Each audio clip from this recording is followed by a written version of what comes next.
Olá, boa noite. Eu quero trazer aqui uma palavra para a nossa meditação, tá? Para a gente meditar, né? Agora à noite. Eu estava pensando em Davi. Deus fala com Davi que ele o tirou de trás das malhadas, né? De trás das ovelhas, e o levou a ser príncipe sobre o seu povo, Israel. Isso está em 2 Samuel, capítulo 7, no versículo 8. Tá? Agora, pois, assim dirás ao meu servo Davi, assim diz o Senhor dos Exércitos: tomei-te da malhada, de detrás das ovelhas, para que fosses príncipe sobre o meu povo, sobre Israel. E, meditando nessa palavra, eu pude olhar para mim, né, e pensar em algumas pessoas. A gente sempre, o nosso pensamento voa, né, vai longe, e a gente pensa em pessoas. Mas essa palavra, ela pode ser aplicada em qualquer vida, na vida de qualquer pessoa. Tem gente que, se eu fosse assim, se eu fosse assado, se eu fosse assim, se eu fosse assado. Você sabe quem era Davi? Davi era um jovem ruivo, né, de boa aparência, um jovem que era rejeitado pelos seus irmãos, e ele cuidava das ovelhas do seu pai, Jessé. Ele ficava muito isolado no pasto, cuidando das ovelhas. Mas no dia que o Senhor enviou Samuel à casa de Jessé para ungir o rei de Israel, aí a Bíblia fala que os irmãos de Davi eram grandes, fortes, né? Simpáticos. E Samuel foi, em obediência à palavra do Senhor, ungiu o rei de Israel. E quando chegou lá, Samuel conversa com Jessé, e Jessé aparelhou seus filhos. Eram 8, mas ele aparelhou 7. E Samuel foi para ungir, e quando ele levantava a mão para ungir, Deus falava que não era aquele, não é esse. E ele ia ungir o outro, não é esse. Ia no outro, não é esse. Ia ungir o outro, não é esse. E no final ele falou, tá faltando mais algum? E o próprio pai deu aquela olhada lá no meio dos 7, sim, tá faltando um. Mas vamos assentar aqui enquanto ele chega, né? E Samuel disse, não, eu não me assentarei enquanto ele não chegar aqui. E aí o que acontece? Aparece um jovenzinho ruivo, de boa aparência, certamente todo sujo, porque ele estava de trás do curral das ovelhas. Não é isso que o texto diz? Veja aí. Agora, pois, assim dirás ao meu servo Davi?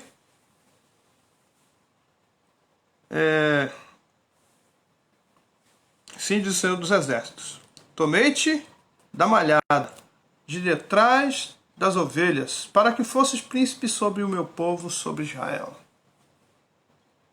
Davi estava de trás das ovelhas. Sabe o que significa de trás das ovelhas? De trás do curral. E sabe o que fica atrás do curral das ovelhas? Os excrementos das ovelhas. E é limpado e jogado para trás, né? Então limpa-se o espaço onde elas dormem, onde elas ficam, e joga o excremento para trás. E Davi estava ali, no momento que Samuel chegou para ungí-lo rei de Israel. Onde você está? Onde você gostaria de estar, né? Tem gente que gostaria de estar, eu gostaria de estar num lugar assim, num lugar assado, num lugar bonito, num lugar lindo, num lugar não sei o que e tal. Mas Deus não olha para isso. O melhor lugar para estarmos é no centro da vontade de Deus. E Davi estava no centro da vontade de Deus. Tem algo nesse texto que me chamou a atenção. E foi logo no início do capítulo, tá? 2 Samuel capítulo 7. Veja só que interessante. A preocupação de Davi. Sucedeu que, habitando o rei Davi em sua própria casa, tendo-lhe o Senhor dado descanso de todos os seus inimigos em redor, disse o rei ao profeta Natã: Olha, eu moro em casa de cedros, e a arca de Deus se acha numa tenda. Percebeu? Você percebeu o que estava no coração de Davi? Davi estava dizendo: poxa, minha casa é melhor do que a casa do Senhor. Eu moro numa casa de cedro. Mas o Senhor, a tenda do Senhor está... Ou, melhor dizendo, a arca do Senhor está numa tenda. Qual era a intenção de Davi? Davi queria construir uma casa de cedro também para o Senhor. O coração de Davi estava inconformado em entender que ele estava numa casa de cedro e o Senhor, né, a presença do Senhor, a arca da aliança, estava numa tenda. Então, Deus contemplou esse coração. Deus falou algo interessante, veja só.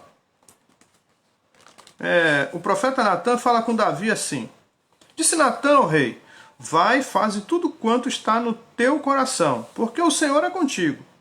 Porém, naquela mesma noite veio a palavra do Senhor a Natã, dizendo: Observe isso. Vai e dize a meu servo Davi: Assim diz o Senhor: Edificar-me-ás tu casa para minha habitação? Mas o Senhor continua: Porque em casa nenhuma habitei desde o dia em que fiz subir os filhos de Israel do Egito até o dia de hoje. Mas tenho andado em tenda, em tabernáculo. Em todo lugar em que andei com todos os filhos de Israel, falei. Acaso alguma palavra com qualquer das suas tribos, a quem mandei apacentar o meu povo, dizendo: Por que não me edificais uma casa de cedro? O que estava no coração de Davi era o que estava no coração de Deus. Então não importa onde você esteja. Importa onde o seu coração esteja.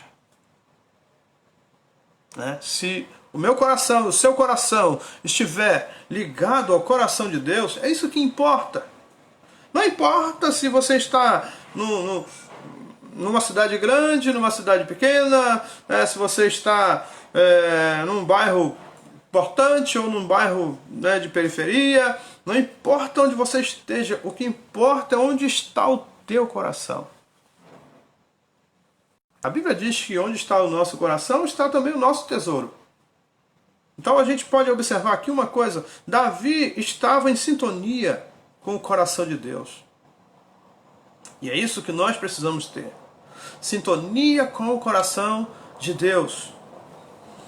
Não nos prender a essas coisas que vemos. Não nos prender nessa cosmovisão, nessa visão de mundo, mas termos um coração ligado ao coração do Eterno.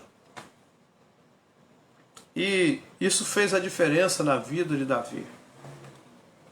Seus irmãos eram mais preparados, mais bem preparados do que ele.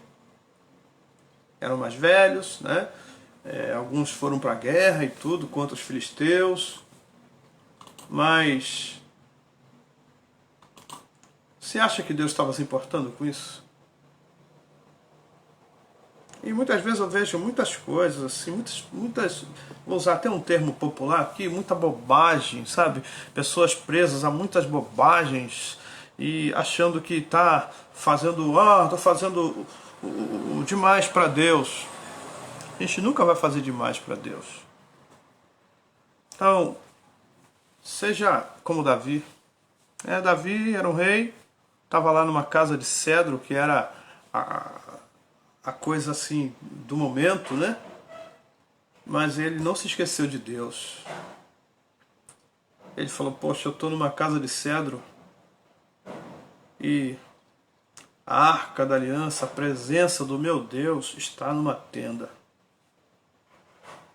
E que o Senhor possa falar ao seu coração, que o Senhor possa falar ao meu coração, né, que nós possamos nos aplicar mais às coisas de Deus, que possamos ser adoradores de verdade, né, que possamos ser obedientes, que possamos olhar para o Senhor com um olhar de filho, né, de amigo, que possamos depender dEle e que a cada dia possamos glorificar e exaltar o nome do Senhor. Amém? Que Deus derrame graça no seu coração, que Deus abençoe aí a sua vida. Tá? Eu quero pedir ao Senhor que abençoe a noite de vocês. Vocês têm uma noite incrível, assim, uma noite de descanso, de paz, né? Que a presença do Senhor possa estar envolvendo você com a sua família, tá? Que o seu lar seja guardado, que Ele guarde a saída e a entrada, em nome de Jesus. Eu quero fazer uma oração. Vamos orar? Senhor, louvado seja o Teu nome. Agradecemos a Ti, Pai, pela Tua palavra. Pedimos a Ti, Senhor, que continue falando aos nossos corações, que o Senhor possa estar derramando do Teu Espírito em nossas vidas, que sejamos alcançados pela Tua misericórdia, por Tua graça. Pai, pedimos a Ti que venha tocar em nós com a Tua mão poderosa, derramando do Teu Espírito em nossos corações, Pai, para que possamos adorar a Ti em espírito e verdade. Peço a Ti que abençoe os meus irmãos, Senhor. Que cada um seja alcançado por Tua graça, seja abençoado, seja protegido, que o Senhor possa estar agindo poderosamente no coração de cada um, fortalece, ajuda, aumenta a fé, abre os olhos espirituais, Pai, que o Senhor possa guardar, ó Deus, a vida física, espiritual, emocional, que os meus irmãos sejam ricamente abençoados por Ti. Pai, é assim que eu peço a Ti, Pai, que os abençoe, que os guarde e que os livre do mal, em nome de Jesus. Amém. Amém? Boa noite aí. Deus abençoe sua vida, sua família, seu lar. Em nome de Jesus. Com Deus. Paz.